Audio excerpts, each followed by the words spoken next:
लड़की अपने घरवालों की तय की हुई शादी से बचना चाहती थी, इसलिए वह रोज अपने मंगेतर का पीछा करती थी ताकि उसके किसी अफेयर का सबूत मिल सके और शादी टूट जाए। एक दिन उसने देखा कि उसका मंगेतर एक खूबसूरत लड़की के साथ होटल में जा रहा है। लड़की भी चुपके से उनके पीछे होटल पहुंच गई, लेकिन कुछ देर बाद वही लड़की घबराई हुई होटल से बाहर भागती हुई निकली। लड़की ने उसे रोककर पूछा कि अंदर आखिर हुआ क्या था, लेकिन वह बिना कुछ बताए वहां से चली गई। लड़की को लगा कि आखिरकार उसे शादी तोड़ने का पक्का सबूत मिल गया है, मगर सच्चाई कुछ और ही थी। दरअसल यह पूरा खेल उसके मंगेतर का रचा हुआ था। वह भी इस जबरदस्ती की शादी से बचना चाहता था, इसलिए उसने जानबूझकर दूसरी लड़की के साथ अपनी तस्वीरें खिंचवाई थी ताकि उसकी मंगेतर खुद ही शादी से पीछे हट जाए।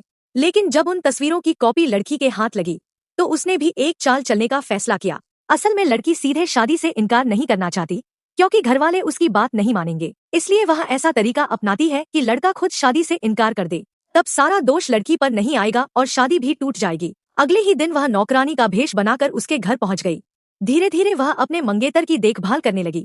उसकी सादगी और परवाह देखकर मंगेतर भी उसकी ओर आकर्षित होने लगा। लेकिन तभी कहानी में एक नया मोड़ आ गया। एक अमीर लड़की जो पहले से ही उस मंगेतर को पसंद करती थी, अचानक वहां पहुंच गई।